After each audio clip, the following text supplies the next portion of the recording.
Hey, writer friends. I'm Meg Heyerts, author of Tarot for Beginners and founder of Creative Momentum, where we help writers free their voice, nourish their practice, and finish their project. I'm really happy to get to be in conversation today with Hurley Winkler. Hurley is a writer from Jacksonville, Florida, currently on submission with her first novel. Her work has appeared in The Millions, Neutral Spaces, and Hobart, and she has an MFA in creative writing from Lesley University. Hurley is the editorial assistant for Rose Books, and she hosts and produces a local music show for Jacksonville's NPR radio station. Subscribe to her newsletter for writers at lonelyvictories.substack.com. All right, Hurley, welcome. Thank you for being here. Oh, Meg, it's such a pleasure to see you again. You and I haven't seen each other since 2018, I think. Since the before times, yeah. Or 2018, 2019, somewhere in there. Yeah, it was my last trip to the West Coast, I think, was the last time I saw Yeah. you. Yeah, we met at Lit Camp. Yeah, so special. Yeah, thank you for having me. I'm so happy to be here. Would you read us a story? I would love to. Thank I'm actually you. going to read from a short essay. Great. And I'll read the whole essay. It's very short. And I think the only note of context I guess I should give is that I have lived in Florida for my whole life. I think that's important Great. to this essay. This is called Hurricane Ian. Am I supposed to fill the bathtub before the storm? Dad would know the answer, but I don't want to have to ask. He's already in my head, contradicting himself, reminding me that water attracts lightning, reminding me that I'll need something besides my stockpile of Zephyr Hills if I lose running water, something to fill a pot with and boil on the grill, waiting for it to cool before drinking it. By the way, Dad adds, did you remember to pick up propane for the grill?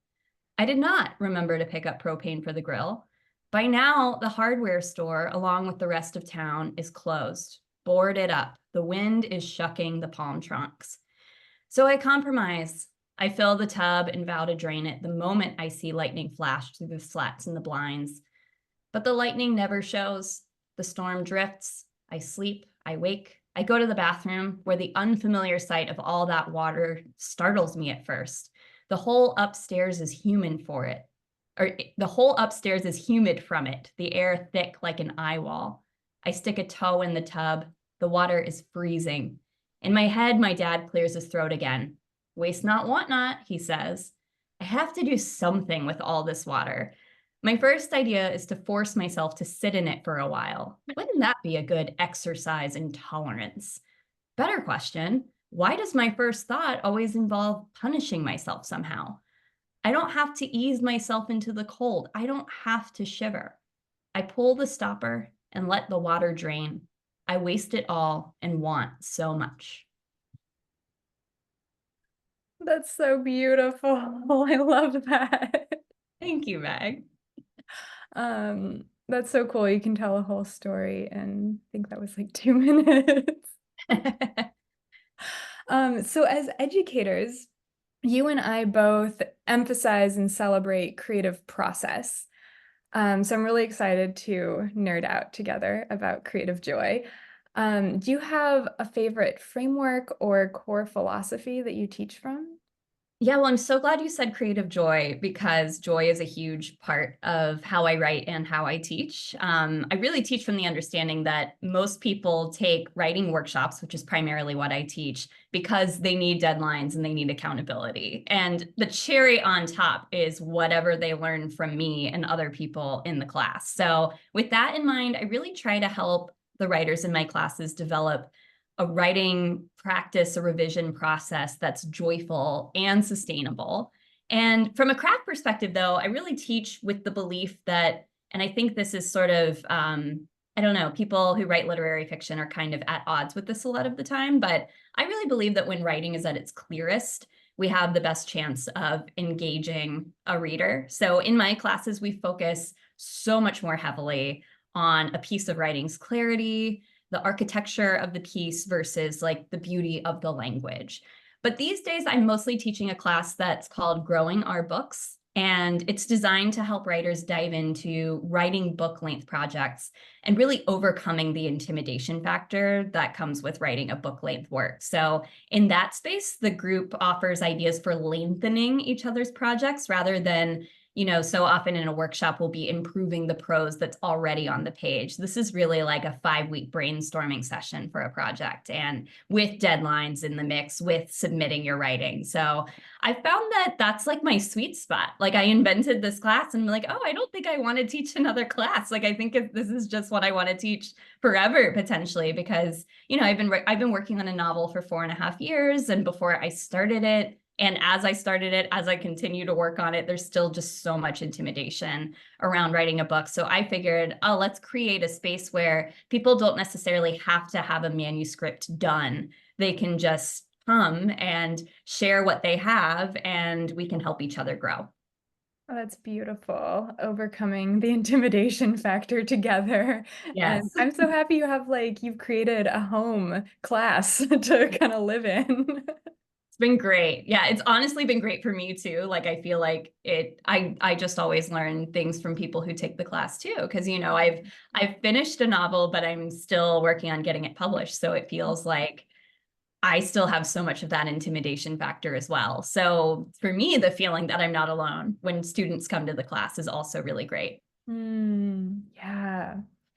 You kind of answered this next question, but do you have any more to say on this about the balance between kind of studying craft versus like diving into the weeds of the writing?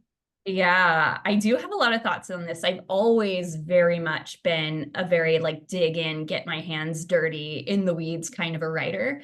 I really like to learn by trial and error. I don't really learn very well any other way. If I do try and learn another way, I get too intimidated and won't even begin. So I'm never like trying to be an efficient writer. I never outline anything. I'm much more of, they call it like a plotter versus a pantser. I don't know who coined that phrase, but I love it. I'm such a pantser. I'm so writing by the seat of my pants all the time. And that said, though, I read all the time. I'm always reading at least 4 novels at once. I'm always pausing while I read and jotting down notes. That's really my craft standpoint. So it's kind of like writing in the mornings, reading as much as I can the rest of the day. Of course, not all day. I would love that, but just any pocket of time I have, I feel like I try and squeeze it in because that seems like my craft lesson. But I'm often really reluctant to read books about craft because I think they can come across as like overly prescriptive, I guess I would say.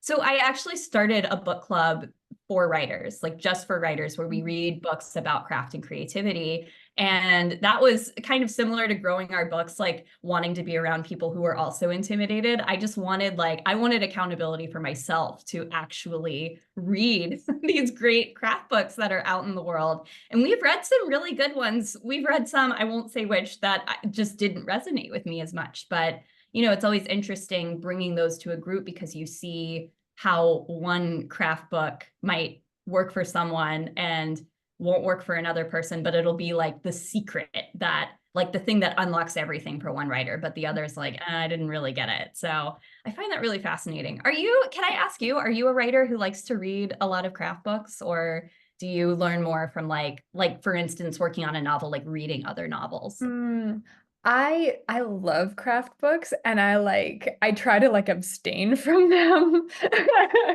We're because the I love opposite. them too much. Like I will read them instead of writing. Um, what the balance I try to go for is I read a little bit like to get into writing, and that might be poetry or it might be a craft book. Um, and then I just try to like, when I get stuck in writing, I try to name what is the problem right now. And then often just naming the problem will solve it. But if it doesn't, then I'll be like, okay, I get to go to my craft bookshelf and like pull out something. Wow, we are so different in that way. I Yeah. love it. I love it though. That's great. It just goes to show like there's so many different ways to write a book. I really Yeah. believe that. Mhm. How about self-care? or community care when it comes to this long, intimidating process of writing a book. I'm so glad that you place an emphasis on this because I think it is the topic among writers that is the most neglected and Mhm. is slowly not that way, I think, which is wonderful. So for me, I mean, I really like to confine my writing time. I like to, even if things are going well, I like to kind of end on a high, you know? I like to accept like tomorrow is another day when things are going poorly. But I end writing sessions. I actually have it next to me. I end every writing session by writing in this book. It's a 5-year diary. If you're not familiar with this, it's set up like this is a September page. There's a spot to write every day for 5 whole years. So I have 1 year down. I started this in 2023. Though I've been Congrats. doing this for a while, but every time I finish writing, I just jot down 3 things that went well, or like 3 things that I'm grateful for in that day's writing session. It's kind of like a gratitude journal, but for writing specifically. And I'm so glad I started doing it in the 5-year format because it gives me the evidence every single day. Now that I've done a whole year and I'm reviewing last year as I write this Mhm. year, I can see the highs and lows. I can just see like, oh, this is just normal. Like this is just part of it. Like I don't have to beat myself up when things are going poorly. And I don't have to have this like this low grade. Sometimes it's just as hard when things are going well, right? Because you have this low grade, like, when's it going to end kind of feeling like, don't look down, don't look down. That feeling is so hard too. So I love having the evidence in front of me every Mhm. day. And it is something, I mean, it's hard. It's easy to forget. Like some days I'll go a few days without writing in it and I'll be like, oh, I have to go back and fill it in. But even that is kind of great too, because I think like, oh, what was I working on Wednesday? What did go well? Like, what am I carrying with me that was positive about that time? So I think like attitude is everything in that aspect. But I also will say like more practically, maybe I really love co-working groups and co-writing groups. I'm part of 2 that meet, one that meets really regularly, one that meets like kind of semi-regularly. The one that meets every weekday morning, Monday through Friday, 8 a.m. to 10 a.m. Eastern. So for you, I guess that'd be 5 to 7. That's pretty early. But the woman who runs it, Chelsea Hodson, it's called Morning Writing Club, and she's in Arizona, so she is on Pacific time too. So she's doing it. She's doing it at 5 a.m. I roll in there at 8 a.m. You know, I'm a full-time freelancer. I'm able to kind of have some flexibility with my days. And so that's like I'm really diligent about it and have been for the past couple of years. It's been going on. And I also help Chelsea run it when she's unable to be there. So Interesting. that's been great too. It's just like extra accountability, you know, like, oh, the Zoom call will not happen if I'm not there. So I love that feeling. I try and have those kinds of co-writing groups with my newsletter community as well. And it's something we're starting more often. I'm going to be offering those on Wednesday nights throughout the summer, which will be great. But I'm also part of one called Flexible Office that a writer named Cody Cook Parrott runs. They're the author of the very popular Substack newsletter, Monday Monday. And theirs is less for writers and more just kind of for anyone who wants to be there. And that happens seasonally, which I think is so great. And that one only happens 2 days a week. So it's like if I feel like I need extra writing time during a season, like right now I'm doing a really intense revision. And I was like, I need as much like accountability held Mm. time as I can get. So the minute Cody offered the season of Flexible Office, I like hit that sign up. I like slammed it. I was so ready for it. Cause for me, like shelling out the money and having the time on my calendar is going to make it work. And, you know, like Mhm. Morning Writing Club, I think is only like, it's like $9 a month. I'm like, these days, that's like a matcha with tip, you know? So I can do that if it's going to get me to the page. And it goes to like a wonderful writer who is creating this great community. So what's Mm. better than that? So those are kind of my self-care, or like, I don't know, things that really keep my spirits up. But as far as Yeah. like the off time, definitely, I don't know. I'm pretty basic, just like I'm not a bubble bath gal, but I am like a walk on the beach after a long day. Mhm. I live Yeah, 2 blocks from the beautiful. beach here in Florida, so I'm there every day, often multiple times a day, and that's Mm. really medicine for me. Mm, yeah, I'm sure the feeling of the ocean is in your writing. Oh yeah. In a big way. I mean, not just what I just read, but always. It's so funny. A friend of mine, a writer friend of mine who reads my work a lot, we swap work with one another. She's always saying, it's not a Hurley Winkler piece unless there are palm trees whispering to each other in the wind. Like there's always something very Florida, very maritime in my writing too. Yeah. Let me ask you about that revision process that you mentioned. What has revision been like? One, congratulations on getting to this stage. Huge congratulations. What has that revision process been like for you? What have you learned through revision?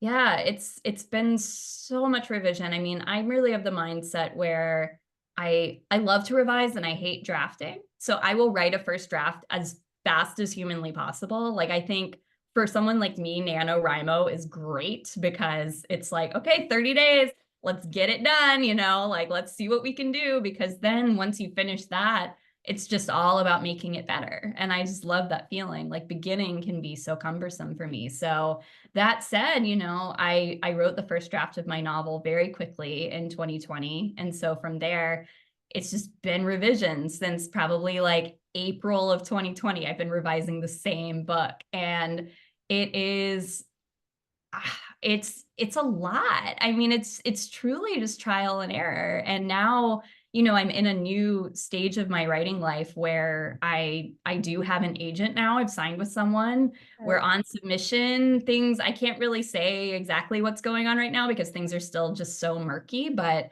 and so uncertain at the moment. But yeah, revisions are happening. And so that's also an interesting thing too. I don't know, it puts a new not like kind of a good layer of pressure on it or just like a new feeling to it when it's like, oh, there's an agent in the mix who is placing a bet essentially on like, yeah, I can get a 15% commission if I can sell this book, like to be like a horse worth betting on is a great feeling. So I knew that would help my writing, or I hoped it would help my writing, and it definitely has. Like that kind Mm, of pressure is really, really good for me. And I'll also say, like, it doesn't really feel like pressure. I signed with a wonderful agent. She's fantastic. I feel so lucky to be represented by her. And she's just so like gentle and interesting and smart and like just really wants great books to be in the world. So like mm, I can't think of anyone better to work with. So hopefully revisions just keep going. I don't know if I fully answered your question. I don't know. I feel like this whole process has been revision. So mhm. it's kind of interesting to think about that as like an isolated part of it. Yeah, yeah, I hear that. And kind of just the joyful pressure of potentially getting it out into the world, like that feeling Yeah. closer and closer. Oh yeah, I also just believe in this novel. It's a Mm, novel, a lot of it is about being an adopted person, which is something I am. A lot of it is about living in Florida. A lot of it is about weird internet culture. A lot of it is about native plants and plant life, which is something I've learned to be so much more interested in by writing this book. It's funny, I see there's a plant behind you, Meg, and like one of the main images in my book is a pothos, which I think that's a pothos behind you. So it's always fun to see it like out in the world because it's always So in is my this mind. I native to keep like Florida? this guy by my desk. It's not native from Florida, but it's kind of taken over Florida. And Mm, it's like on the invasive species caution list. But mhm. something that's interesting is people kind of treat it like it's already an invasive species, which is technically not. So Mm, that is kind of an interesting dichotomy to me as well. So yeah, I truly like, I think, and you probably relate to this, I'm sure, working on a novel, like you put so many of your own interests into it and just kind of like shake them up together and see what happens. yeah. And it's like this smoothie of interest that you're creating. And so I think if you do that, like as long as you have like all these different touch points that are just kind of fascinating to you, like Mhm. you're always going to be interested in revision on some level because you're involving something that you already are inherently interested in. I love that.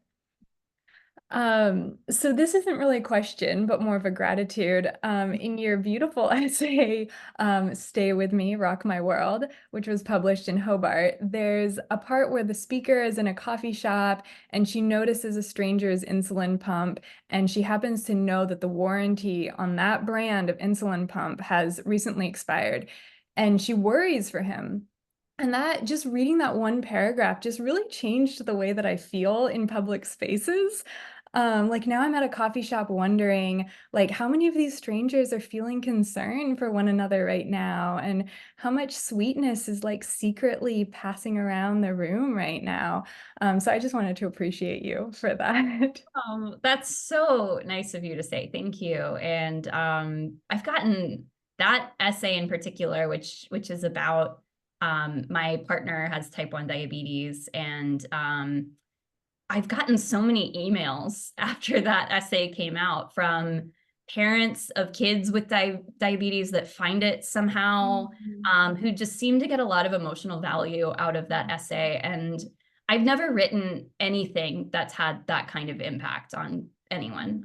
So I don't know, that's been like just a big, like, keep writing, keep writing, keep writing kind of, like, Yeah. people seem to come to this essay and gather something from it. And it was also just a really vulnerable thing to write, because I thought, like, well, who am I to really write about my husband's, health?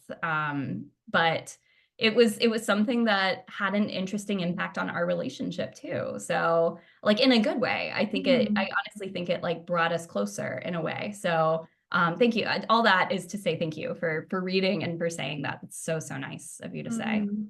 What you're saying makes me think of the sun card in the tarot, which is both shedding light on and compassion. So I feel like, like a lot of the times when we shed light on something, share something vulnerable, more compassion happens. Oh, I love that. Yeah. And on that note, would you like me to pull a card for you?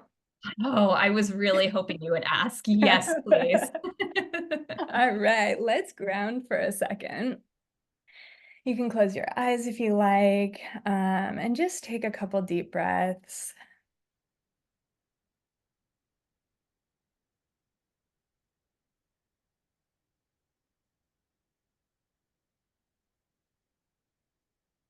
We are opening a space to articulate the powerful subtlety of your experience, Hurley.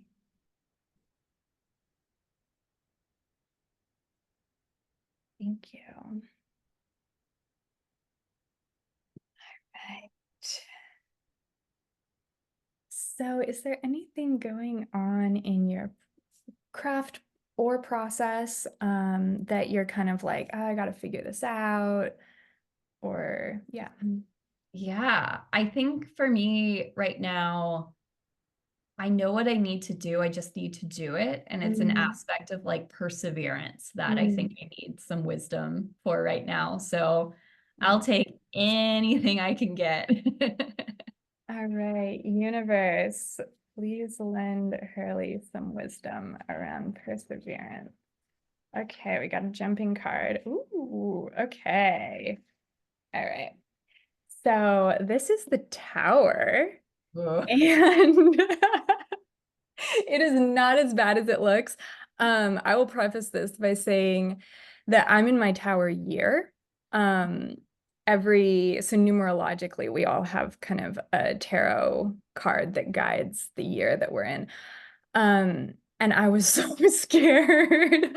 I was like taking all the bubble baths like leading up to this year. I'm just trying to calm myself, but it's been so great. So what I have experienced in this card is that it's just kind of a letting go of the ways that we hold ourselves back when it comes to creative process. Um, and so the tower it's kind of when any kind of big structure that we built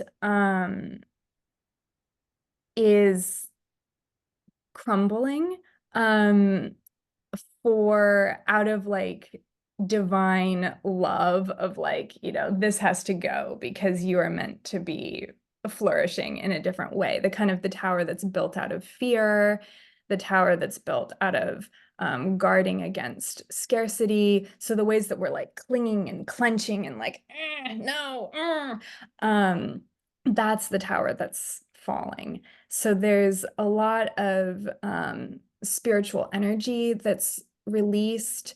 There's a lot of relief. Um, so I think the card is inviting you to explore perseverance as um, release. Mm.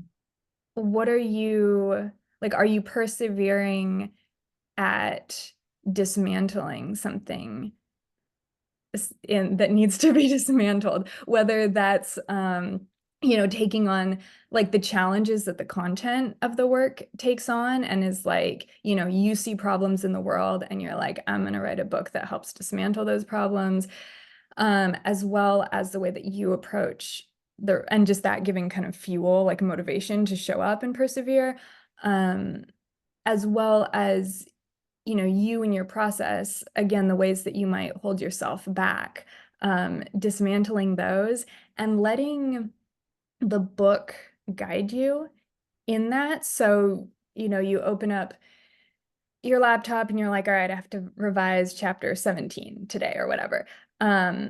What if that approaching that chapter with like, all right, what is this chapter going to show me about dismantling the ways that I hold myself back?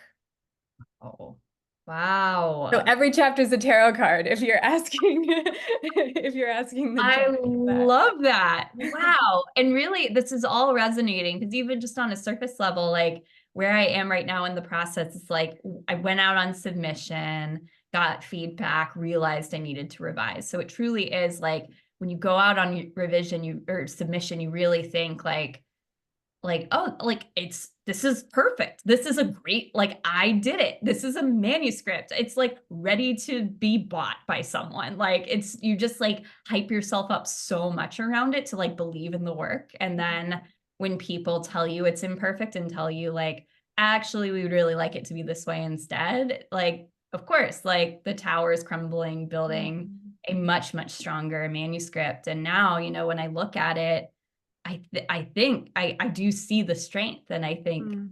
man, I really wish this was the manuscript I had started with, but I had to go out, have the tower crumble, and Yeah. build a strong one. So I'm excited to really think about the different layers and levels of this. I'm so Mm. appreciative of that. Mm. Thank you, Meg.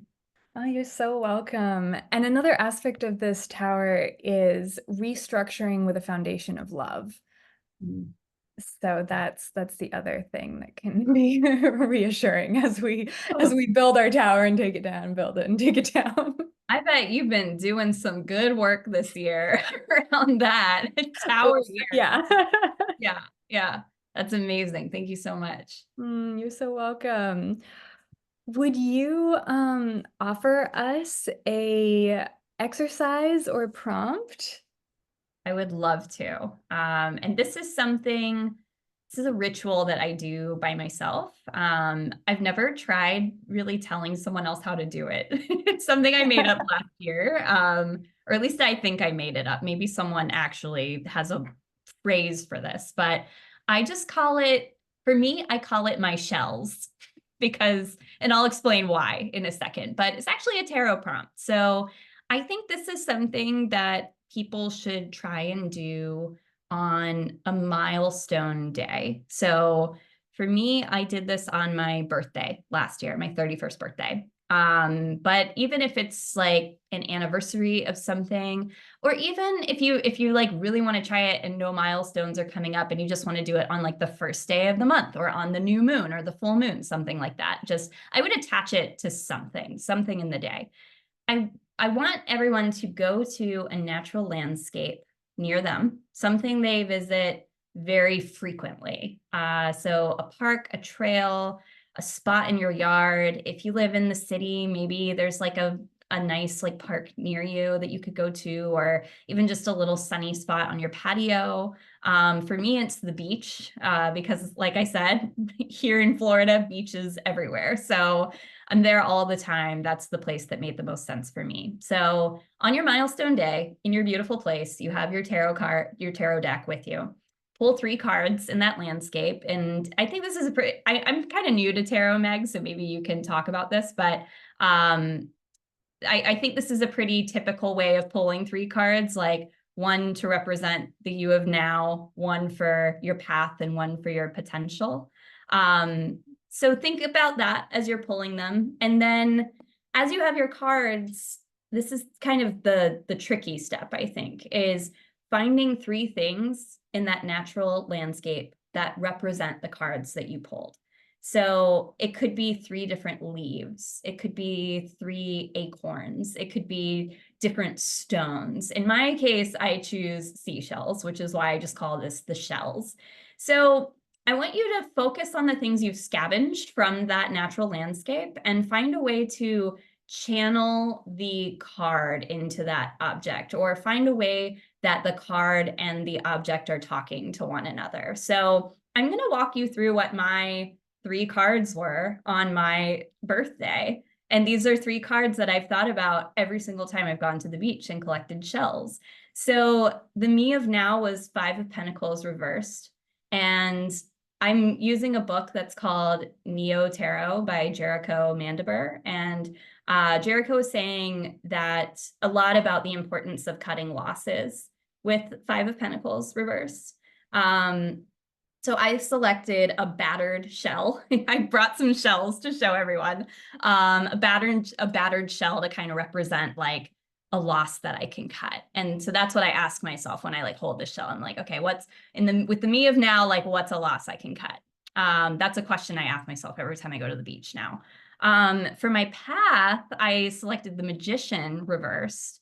And there was a lot in that about like being a channel for divine energy. And so I selected a swirly shell for this divine path. And when I hold the shell, I try to think about one way that I can invite in divine energy into my day. So sometimes that's like journaling or making time to like connect with my higher power in a way. Sometimes it's like, I'm going to go to bed early because that's going to make me a more divine person or divinely connected person tomorrow. So it just depends on the day. It's like a great prompt to come back to. And then for my potential, I pulled 7 of Swords. So my book was saying a lot about throwing caution to the wind and being bold with this card. So I selected a very boldly colored shell to represent the bold actions I can take. And whenever I ask myself about this one, I always feel a little bit scared, which I think is a good thing, just like healthy fear. And I just decide on one thing I can do that's a bold for me action to take at that moment. It's always specific to what's going on in life. So last week, this is like a funny thing. I just decided, you know what? Next time my yoga teacher comes around in class and comes to my mat and says like, hey, do you want to kick up into a handstand? I'm not going to say like, oh no, I'm scared. I'm going to be like, okay. And so I did it twice in that class and it was like really great and I loved it. And I could never do it, or I'm not going to say I could never do it by myself. Maybe I can do it by myself, but assisted, it felt really, really good. So that was like a bold thing that my shell brought me that day. You know, I just said like, next time I have that opportunity, I'm going to do it. So when I said that this is a good for a milestone day, I think I mean that you should have you should have the intention of repeating this. I think with the same set of cards, like the cards you pulled on that milestone day represent this scavenging and this intention setting. Because I think it helps you focus on like what a great way to learn more about the deck too, right? Like focusing on 3 cards throughout over the course of a year. I just think that's amazing. Just like you were saying with the Tower year, Meg, I don't know, it turns your head and shows you where to look in a way. So I do this every single time I go to the beach. And, you know, these were just shells that I pulled this morning. Usually I toss them into the same spot when I come over the dunes. There's like this growing pile of shells now of like all these different colors that I like pluck from the sand every time I go.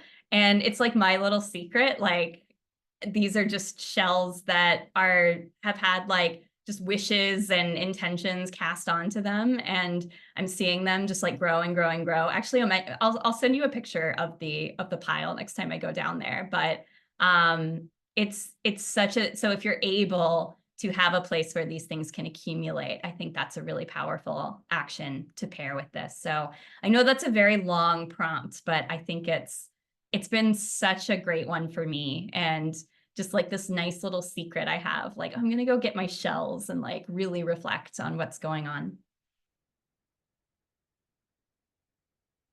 That's such a gorgeous ritual, Hurley. Thank you for sharing your secret prompt with us. Absolutely. Happy That's to. amazing. I wish we could all go down to the beach and do it together. It would be so Yeah. fun.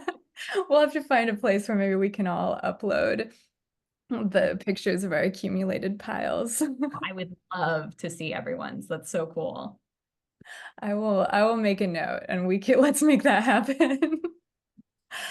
All right. Well, thank you so much for this conversation. And writer friends, check out Hurley's newsletter, Lonely Victories, on Substack. The link is in the description below.